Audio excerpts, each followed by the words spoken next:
What are the different roles involved in the Scrum framework?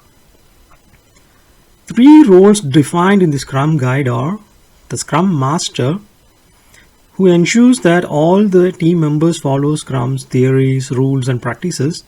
They make sure the Scrum team has whatever it needs to complete its work, like removing roadblocks, impediments, they are holding the progress, organizing meetings, dealing with changes and bottlenecks.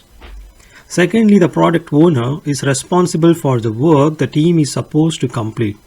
The main role of a product owner is to motivate the team to achieve the goal and the vision of the project.